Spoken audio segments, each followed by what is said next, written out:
Hey, how you doing? Slade here, and I just wanted to give you a tip today. I want to talk to you about two questions I get a lot and give you the questions and of course the answers. Because what I'm trying to do today is prepare you because next week I'm going to send you the first of three videos and they're going to teach you some basics of music theory. Specifically, we'll be talking about chord progressions, and next week we'll start even more specifically with chord progressions in major keys. Chords and chord progressions are what songs are made of, so when you start to learn progressions and understand progressions and how to use progressions and listen for them, again, it's just one more tool in your toolkit, and I think it's a really useful one. The reason I want to give you this tip, and it's going to take me just a little while to prepare it, which is why I'm putting it for next week, is that I got a question this past week from a man named John, and he was curious about, he had watched the video about listening for the bass line and figuring the bass line out, but figuring he wanted to know how else you could learn songs or figure out what the chords are. And so it struck me. I gave him, maybe a 3 or 4 paragraph response, and I didn't mention the thing that I thought was the most basic and most important, which is that chord progressions and learning chord progressions is the easiest way to start learning songs and learning them quickly, or hearing songs and playing them just by listening. And so we're going to dive into that. The reason I was having difficulty was trying to figure out the best way to explain it to you guys, as my assumption, my ongoing assumption is that the majority of you watching this are beginners and are either just started or just have only been playing for a little while. And so we're going to talk about chord progressions next week. And I want to say thank you, John, of course, for sending me the email. And if you guys have any more questions, you should feel free to send them to me, slade@sladesguitarschool.com. So with that out of the way, you'll know that you're going to be prepped for that. We're going to talk about something, though, the second question, and this is a question I get a lot, both as a teacher but also from people who are subscribed to my list, and that is that they want to know what the most important things to practice are on a daily routine. So I would say the first two most important things that you should do every single day, and even if you can only find 5 minutes or 10 minutes to do these things, to practice these things, it's still worth it as long as you are consistent, because that consistency will breed some real talent, some real skill as you continue to do it. And those two things are specifically ear training and rhythm. Now, you guys have a number of tools to practice, a number of exercises that you can practice that have to do with training your ear and training your rhythmic sense. But I think those two things are things that should be practiced every single day in one fashion or another.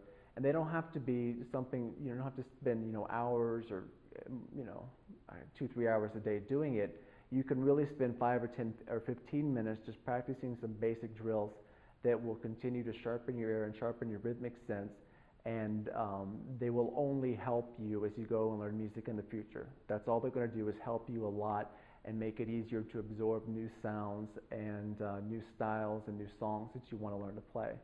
So again, going back, figuring out bass lines to songs, figuring out melody lines to songs, those are really important things to do if you can't already do them naturally, because you want to get to the point where it's so easy, it's as though it is natural. And there will come a point when you can do that, and it just comes with daily, consistent 5, 10, 15 minutes a day practice. And it's, listening to scales, listening to what you play, singing notes, singing intervals, clapping along to the music, tapping along to the music, again, finding the bass line, finding the melody line, singing it. Doing all of these things starts to really build a nice bond between you and your guitar. And when that happens, you can begin to get personal with it, in the sense that you can develop, even right out of the gate, a very unique personal voice. And that's, to me, is, I think, the best reason really to play guitar, because it's always it's to me, it's just always an interesting thing. There are always new things you can do and new things you can practice. But to be able to do it your way, as opposed to having to try to imitate someone else, I think is a real blessing, and it's something that is I think, very easy to develop.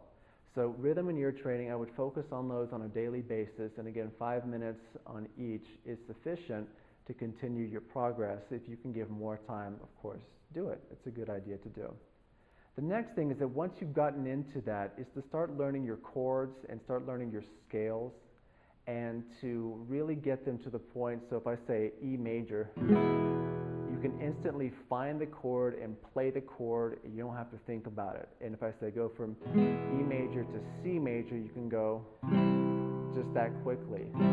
And the reason is that, it starts to kind of lend a naturalness to your playing. You've probably been to a concert and seen someone play guitar and thought, how do they do that? It just looks so easy. And the reason, of course, is just the habitual practicing. They don't have to think anymore about where the chords are, where the scales are, how to play the song. They've done it a million times.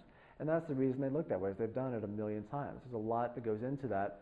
And what I want to do is make sure that you circumvent any of the potential problem areas by developing your ear and developing your rhythm, because that ultimately will help you solve any musical riddle that you put in front of yourself.